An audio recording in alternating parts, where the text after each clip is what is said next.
It's the Ross Tucker Football Podcast. Oh, yeah, it is. But it's not just any Ross Tucker Football Podcast. It is a Finish Strong Friday presented by DraftKings, America's #1 rated sportsbook app. Get the app on your phone. Get the regular DraftKings app on your phone and enjoy the NCAA tournament. Last night was amazing. Kicks off in earnest today. It's not just a Finish Strong Friday. Usually it will be a Greg Cosell day. However, we have a hero, and I will get to that hero momentarily. I'll explain the situation. We do have winners, though, today. No need to do the Mike Singletary thing, Bri. I'll get right into it. Our Spread the Word winner via social media, Chris Grover, gave us a Facebook love on Even Money, facebook.com/RossTuckerNFL. Sponsor confirmation email winner, Douglas Morgan, 1-800-FLOWERS. Love it, Douglas. And the YouTube shout out, Matt Hudson, who simply subscribed to youtube.com/RossTuckerNFL and said, "Great episode, fellers." It's been a long time since I saw somebody say fellers. Matt, you get the cameo style shout out, but you got to email me, ross@rosstucker.com. Let me know who you want the shout out for. Chris, Douglas, let me know if you want a signed picture, signed card, or one of these signed press passes from the 2020 season. It's Big Show time. The Big Show. All right, so this is epic right now, okay? About 10, 15 minutes before the show started, Greg Cosell texted me and said he's sick as a dog, not going to be able to come on. We were going to talk free agency and tight ends. I saw that Field Yates from ESPN, who's an absolute stud, had already tweeted something this morning. So that means he's up. I texted Field. I said, "Can you come on?" He said, "Yeah, but I'm out walking the dog far away from my house." I said, "I don't care. We'll take it. Fresh off the bench. Field on 6 minutes notice. Field Yates from ESPN. Hello, Field." What's going on, Ross? And I feel like I have to just expand the thought about the dog one more step, only because most people would say, like, are you trying to, brag about the fact that you take your dog out for a walk in the morning? The answer is no. I just wanted to be transparent with Ross when I was responding that, we walk. My dog is a 1-year-old golden retriever. He's got more energy than anybody that I can think of right now in the world of sports. He needs to be walked for a marathon. I also want my wife to get some sleep in the morning. So we walk for like an hour plus every day. So when we're halfway out, I'm thinking to myself, if Ross wants me to do this from my computer, either I'm going to have to sprint or call an Uber to get home in time. Of course, you were kind enough to let me call in. So here we are, and my dog is joining us for this great voyage. Well, no, I mean, as you know, it's the show is on YouTube, but that's okay. Like, it just makes for a more hilarious story. Most people still just listen to the audio, like way, way, way more people. And I am interested. What happens if your dog does what dogs do on walks while you're talking to me, Field? The good news is he already did that. So we have already taken care of that and disposed of it. So we are in the clear in that regard. All right. So there's several things about Field that I love. Okay. Number one is that Field played Division III football. Why is that important? Because people that play Division III football love it. Like, they love it. You're not doing it for the scholarship. You're not doing it for the limelight. You're not doing it because you think you might go to the NFL. You're doing it because you love it. Would you say that's accurate, Field? Hey, absolutely. Like a couple Cecil shorts here or there, right? He was a Mount Union guy, I believe. Which is that where I'm going to get in trouble? No, you're right. You're right. You're right. Just making sure. But yeah, there are very few of us, the Division III level, that ever have any aspirations to play in the NFL. And I think one of the most important lessons that I learned early in life for us was that it was important to be honest with myself. And when I was honest with myself about what my career with football would involve going forward, It was not playing the game beyond college. It might be somehow tied to the game beyond college, but I knew at an early age that I would be no Ross Tucker past my my football playing career at the college level. You know what's so funny about that, Field, is when I was probably up until like 6th grade, my dream was to play in the NFL. And then 7th and 8th grade, I was a late bloomer. So I saw my friends, like, who had always been a lot smaller than me. They were my size. My dad, Field, believe it or not, is 5'9", 170 pounds. So somewhere around 7th or 8th grade, I was honest with myself. And I said, I just want to have the best high school football and basketball career I can have. And then I wanted to be a broadcaster and go to like Syracuse or, write for Sports Illustrated or work for ESPN like you do. I basically had that same sort of, come to Jesus realism. And then, you know what happened after that? I just started to get bigger and bigger and bigger. I mean, about 5'6", chubby 150 in 8th grade, 9th grade, like 5'9", 160, 10th grade, 6'1", 170, junior year, 6'4". I mean, it was great. I literally said, look at my dad. I got no shot. I want to be a broadcaster. And then God was like, no, you don't. You still got a shot at this thing. And sometimes I think he made me good enough at football that I could get these broadcasting gigs. Well, I think you obviously have one of the most unique paths, and you've got so many stories and anecdotes along the way that play well in your broadcasting career. And I got to say, your broadcasting career takes you all over the place too, right? Obviously doing your show daily, but you've got college assignments. I see you tweeting from like Montana in the fall or Wyoming in the fall. Yeah, you name it. There's an NFL event. Heck, the last time we saw each other in person, or one of the last time, together in Fort Worth, Texas. So it seems it's taking you many unique and cool places. Yeah, that's the night I met Patrick Mahomes. You and I both met Patrick Mahomes at that fantasy football. I remember talking to him. That's really funny. That was before he had started. Like, that was before he was Patrick Mahomes. That was before his second year in the NFL, which is kind of crazy to think about. The other thing I love about Field is that he has a truly unique background, having worked for the Patriots. And I think you're the only guy I know of, Field. Maybe I'm wrong here. I feel like you are both a front office, based on your tweets, and fantasy football expert. And I don't really know that there's anybody else out there like that. I mean, there's a lot of people that are on the front office side of things. There's a lot of people on the fantasy football side of things. I don't know that I can think of anybody else that's like, that's your niche, man, and I love it. I appreciate you saying that. You know what I think has been cool about, and I'll speak about fantasy in this regard, because I feel like the interest in scouting / the coaching angle has always been there for analysis, and I think it always will be. Fantasy is not new by any means, but it grows in popularity exponentially every year. And I think what I've realized is that while there is certainly not a direct correlation between being a really good football player and being a really good fantasy football player, there are a lot of ways in which being good at football can directly correlate to being really useful in fantasy. And a lot of analysis can actually prove relevant in both regards. So there are times where I think that there are probably people that are following me because they want to know whether they should start Kenyan Drake or Chris Carson on Sunday.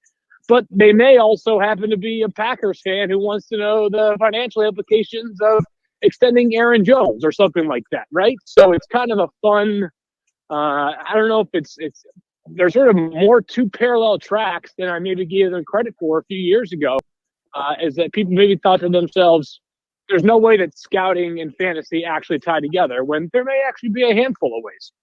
No, you're right. I mean, look, at the end of the day, fantasy football players are amateur GMs, right? I mean, that they're picking the team. That's what they're doing. They're doing the draft. And so there's a heavy correlation, I would say. You mentioned Kenyan Drake, Field. I'm glad you did, because that was one of the head scratchers for me yesterday. I mean, the Raiders have some cap issues. They're moving on from Trent Brown and Gabe Jackson and Rodney Hudson. Now, they did sign Nick Martin last night, but they're moving on from these guys. They still have some issues defensively. They move on from 3/5 their starting offensive line, and then you give pretty good money. 2 years, $11 million of it's guaranteed. I think it's $14 million maybe total, but supposedly $11 million guaranteed for a backup running back.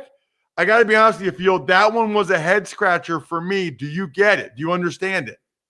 But I have a couple of rules of free agency, maybe more than a couple, but one of them is that my goal is to try to understand the justification from a team's standpoint every time we see a move.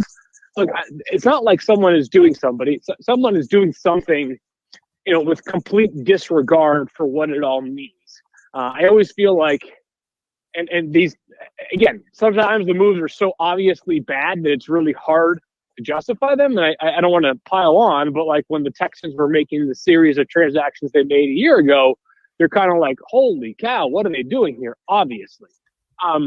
This Kenyan Drake signing is not nearly of that caliber, but I'm with you, Ross, is that while I understand the trade of Gabe Jackson, I thought he was a player that had kind of run his course with the Raiders. I had a harder time certainly understanding the Rodney Hudson trade, a guy who's still playing at a very high level. And if you look at his compensation, it's not like he was an overpaid star. He was a star paid commensurate with his value. So I am not a believer philosophically in paying running backs significant money. And I know that this is not Zeke Elliott money for Kenyan Drake, but he's also not even Zeke Elliott, right? I mean, he is a useful piece in both the passing game when he gets opportunities and as a runner.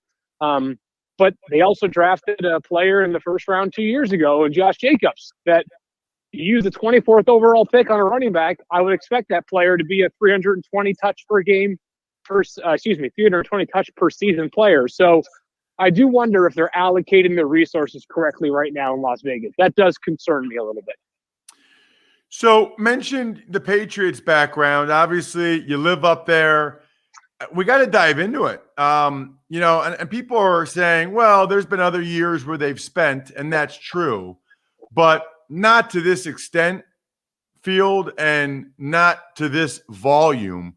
What's your reaction to what the Patriots have done these first few days? Well, this is also the first time they've had this kind of money to spend, right? Because for the past 20 years, up until last, they had a franchise quarterback. And I understand that early in Tom Brady's career, it's not like he was paid at the top of the market until he reached his first deal, which I believe was 2003. But the Patriots did have a few players who were on the higher end of the pay scale when Bill Belichick was initially hired from the previous regime. Guys like Ty Law were well compensated amongst others, Lawyer Malloy. But this is the first time the Patriots have had this kind of money to spend. And I was mentioning some of the rules I have in free agency. And, I mentioned I want to try to understand a team's thinking. I also have a rule that, I try to evaluate each deal independent of other deals that team may have made financially, as opposed to looking at them all in sort of in conjunction, which when the Patriots spend so much money on so many players, it's hard not to look at them in total. Ross, I think that when you have the year you had last year where they went 7-9, and that felt like, honestly, it felt like the apocalypse up here in New England. That's how disappointing a 7-9 season is. And I don't think you're going to be satisfied with incremental improvements, especially when you have this unique window with all the money to spend, the cap being so low that other teams were ill-equipped to make significant investments. And also, I understand that some of the money seems substantial on these players, Jonnu Smith, Hunter Henry, Matt Judon amongst them. But I would just say this, is that I don't look at any of the investments they made as bad players, right? We'll see how the contracts age. I think all the players are really good players. And I think that, who knows? Again, free agency, there's so many examples of deals not aging well. But, if you, in a vacuum, I don't know that any of those deals struck me as significant overpays. I think when you stack them all together, people feel like the Patriots have just opened up the bank and, what is it being done carelessly? No, there's more than enough of a track record to show us this team does not make decisions carelessly. They've earned the benefit of the doubt 100 times over. They're markedly better in terms of talent. It's a much more professional outfit on the roster going into next year. So I think the team, honestly, on paper, I know that's sort of a dangerous thing to do in the middle of March. Like, on paper, strikes me as a team that, like, I would expect them to be very much in the playoff mix coming next year. Yeah, I guess the one that jumps out to me the most, probably just because I live near Philadelphia and I do the Eagles pregame and preseason TV, the Nelson Aguilar one, where he gets $22 million for 2 years, $16 million of it's evidently guaranteed. Man, I think like John Brown's getting $3.8 million, Emmanuel Sanders $6 million, Keelan Cole $5.5 million. Even Will Fuller is less than what Aguilar is getting. So that's the one that seems out of character because he's had a lot of really bad moments. He had some really good moments last year for the Raiders, but man, he's had some rough moments that I've seen personally in Philadelphia. That one, I would say that one's the one that probably surprised me the most. Yeah, I think that's been the one that has probably caused the most reaction just because of how slow the wide receiver market has moved otherwise. At the time that you and I are having this chat, Kenny Galladay and Juju Smith-Schuster remain unsigned. Curtis Samuel wound up getting the 3 years and $34.5 million from Washington. That's $11.5 per year. Corey Davis got 3 for $37.5, which, talk about a great contract for the player. That's awesome. Corey Davis right now atop the wide receiver market. And I'm not saying the Jets made a bad move, but just like, that just struck me as like good, really strong deal for the player in that regard. I think with Aguilar, it's a good reminder to me that like we're paying for projections. We're not paying for past performance in free agency, right? At least that's what you should be doing for things to work out in your favor. It's a significant investment in Aguilar. I know that Philadelphia, even with some highs, as you mentioned, and playing really well against the Patriots in the Super Bowl, ironically, I understand how that's going to be a sort of a radioactive signing in some ways because of his 5 years in Philly. I also know that in Vegas, he was loved. He was a guy that immediately won over the organization. So many players there, played really well, finished second in the NFL, 18.9 yards per reception last year. We'll see. But, Ross, I know you watched the Patriots offense last year, and while Damiere Byrd is a useful sort of third or fourth wide receiver, the lack of playmaking was so evident in the passing game for them last year that running it back without a significant upgrade at wide receiver, and I understand there are other options, but I think part of the Patriots thinking is let's get the guy that maybe was our preference out of these free agent wide receivers and figure it out from here. And Aguilar has a unique opportunity, and we'll see whether he can cash in on it. Field, last one, and this has been phenomenal. Can't thank you enough. What do you think the Patriots are more likely to do at quarterback moving forward? We know they have Cam. I think they're more likely to sign a guy or maybe even make a trade for Marcus Mariota. Sounds like the Raiders might release him, or draft somebody high, like maybe even round 1 or round 2. Which do you think is more likely? Because it feels like they're going to do one of those two, or maybe even both. Like get another veteran guy, but also get a young guy.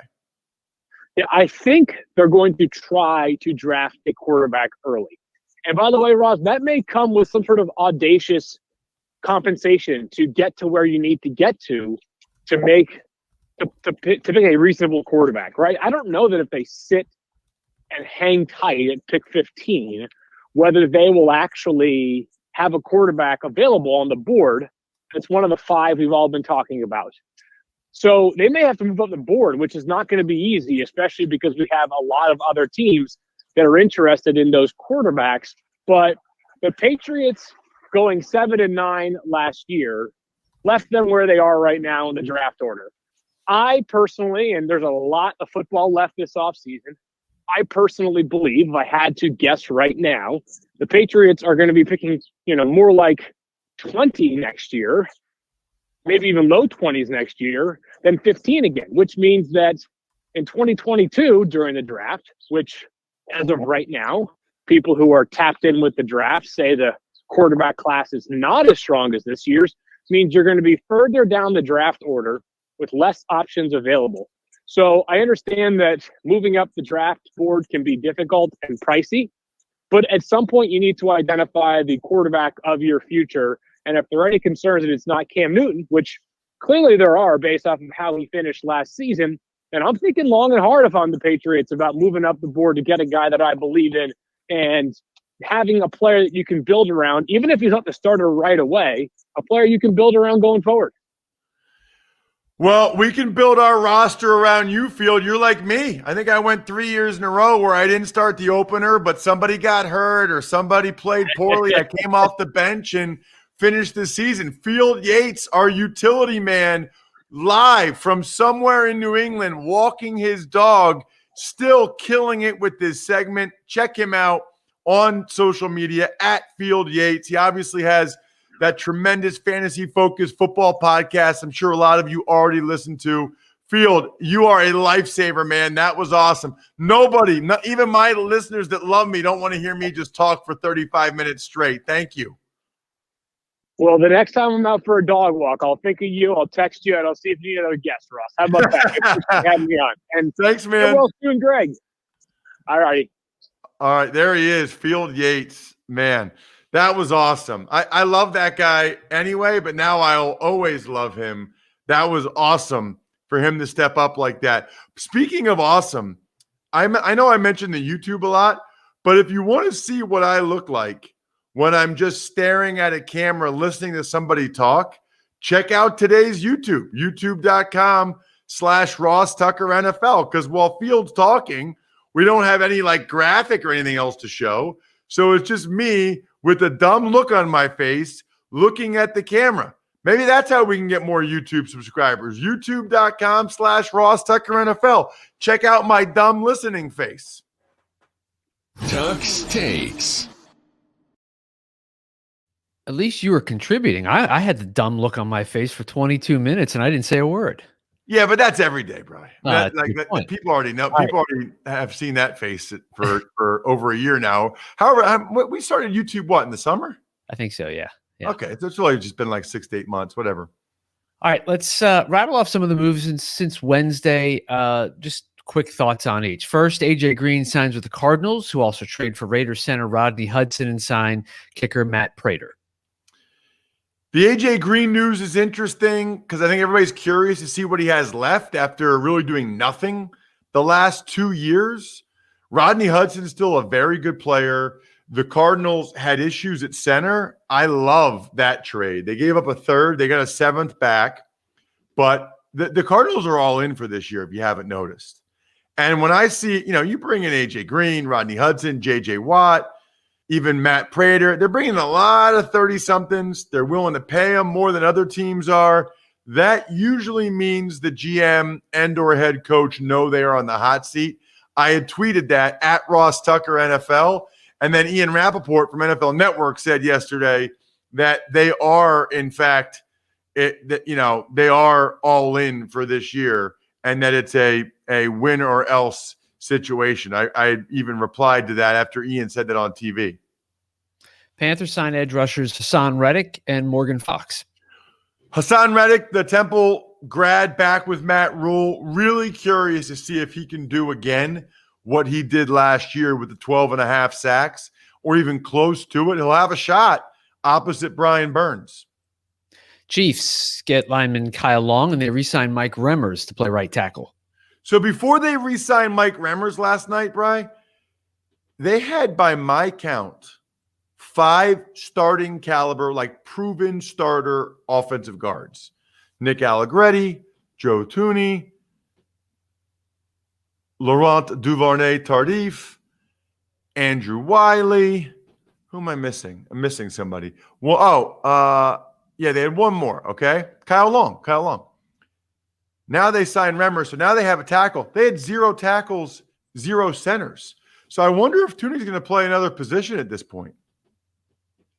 Washington football team gets wide receiver Curtis Samuel. Absolutely love what the Washington football team has done. First Fitz, then William Jackson, now Curtis Samuel. I have visions of Fitz throwing slants to Curtis Samuel and Terry McLaurin that they take to the house. I think Washington football team, in my mind, is probably the favorites in the NFC East right now. That's another one. Going back to what we were talking about with Field in terms of Nelson Aguilar, I mean, I'd rather have Curtis Samuel than Nelson Aguilar all day long, and the money was very comparable. Center Alex Mack goes to the 49ers. Love that signing for the Niners. Center, a very important position in Kyle Shanahan's offense. Alex Mack obviously played for Kyle. He has a real good feel for Kyle's system, both mentally and physically, and gives the Niners a chance to be improved up front. Patriots get back Ted Karras and Kyle Van Noy from Miami, and then they re-sign center David Andrews. When they signed Karras, I thought, well, that's it for David Andrews. He's going somewhere else. Evidently not. Karras will just be depth for them. Man, they got money and they're not afraid to use it. Van Noy, and they're getting some of these guys like Van Noy back for cents on the dollar. Seahawks trade for Raiders guard Gabe Jackson. Thought the comments from Field were interesting about Gabe Jackson not being the same player. Seahawks love road grading guards. They want guards that they think can move bodies, get movement in the run game. Cornerback Patrick Peterson to the Vikings. That's kind of surprising to me because I guess you would just think if Arizona's all in for this year and they're bringing all these veterans in, kind of surprising that they wouldn't do it with Peterson. But Peterson's going to go somewhere where he plays more zone, not as good at man-to-man at this stage of his career. Broncos let running back Philip Lindsay go. Don't understand this. I don't understand this. I mean, they had him on the lowest tender. There's nothing wrong with the lowest tender. They could have matched what anybody else gave him. He's been a very productive and effective player. That one is a head scratcher for me. He's been a dynamic player at times. Who would the Broncos be getting rid of dynamic guys like Lindsay that you have for cheap? I don't get it. Raiders signed running back Kenyan Drake, 2 years, $11 million, and former Texans center Nick Martin. Talked about it with Field. Big time head scratcher for me. You know, they've got other places where they need to be allocating resources. To allocate it to a backup running back, I just don't get it. The Giants, 2 years, $16 million for tight end Kyle Rudolph. Love it. Evan Ingram has been a disappointment on multiple levels. Rudolph is a true pros pro. Plus, I think he will love being in New York. I think Kyle's really sharp young man, has a lot of opportunities for after football, and I think being in New York will probably help him. All right, 1 year deal, $10 million for wide receiver Will Fuller in Miami. That's what I'm talking about. Like less money for Will Fuller than Nelson Aguilar. Now, Aguilar's been more durable, and that's important to the Patriots, probably why they didn't want to go there with Will Fuller. But still, I mean, Will Fuller's been a much better player. The Jets signed wide receiver Keelan Cole. Always like Keelan Cole. If you remember, I remember telling Evan Silva about him on the Fantasy Feast podcast way back when Keelan Cole was a rookie from out of nowhere. I was like, this guy's good. I like this guy. The Cleveland Browns signed cornerback Troy Hill. Both young DBs, Troy Hill and John Johnson, that made plays this year for the Rams. And they have other young DBs that made plays. Demarius Williams is one. But the Browns got them. And those guys know each other too, which I think helps. Chicago Bears are going to cut cornerback Kyle Fuller. Supposedly, I think his cap hits like $20 million. I think they might be able to end up trading him today because they hadn't actually done it yesterday, but he's making a lot of money. I don't know who the Bears are to be cutting good players when it's a make or break year for Ryan Pace and Matt Nagy. I just don't really understand that. And it's funny because evidently they've let Akeem Hicks his agent had permission for a trade as well. So it seemed like they might cut both these guys. And so with all these reports out there that the Bears had offered Seattle 3 first-round picks, a third-round pick, and 2 defensive starters, maybe it was 2 defensive starters that the Bears were just going to cut anyway. All right, last bit of news today. Your thoughts on the sexual assault allegations against Deshaun Watson in Houston and the new TV broadcast deals that the NFL has signed. Always uncomfortable talking about stuff like this with Deshaun Watson. The NFL has said they are investigating it, so that means we have to acknowledge it. Anytime any allegations like this are out there, they need to be taken seriously. And as I think I've said before, Bri, no matter what happened here now, it's horrible, right? So either sexual assault took place, which is horrific, or people are falsely accusing someone of sexual assault, which is equally horrific. So either way, at this point now, something terrible has happened, and it's disturbing. As for the new TV broadcast deals, I guess what's interesting there is they'll be able to flex Monday Night Football late in the season, which is interesting. What a nightmare, by the way, for people like me that get these broadcast opportunities for Westwood One on Monday Night Football, that they can actually switch that now. They won't even be able to really assign who's on it at times until later at this point. But that's good for us as viewers. ESPN, ABC getting some Super Bowls, which is pretty cool. Thursday Night Football, exclusively Amazon Prime. Hope you guys get it. Got to watch those games. They're no dummies. They know the deal. Other than that, shout outs as always to Pizza Boy Brewing, Sporticulture, Vision Comics with an X. We love all of our patrons. Patreon.com/RT Media, especially the ones that are, I think we're done here, members, because that is pretty cool. I agree with what Field said. Hopefully Greg feels better. Have an awesome weekend. Plenty of content out there if you want it. Certainly check out the YouTube page. If you never have, just check out some of the highlights from the other shows. Even if you don't watch the other shows, you can easily check out the highlights from the other shows. That's pretty efficient. It's like the 3 or 4 things I think were most noteworthy. They're all the highlight clips, youtube.com/RossTuckerNFL, or listen to the full episodes of Even Money, Fantasy Feast, College Draft, or the Business of Sports. I think we're done here. Thanks for listening to the Ross Tucker Football Podcast. Make sure to also subscribe to the Fantasy Feast, Even Money, Business of Sports, and College Draft. All available at Apple Podcasts, RossTucker.com, or wherever podcasts can be found.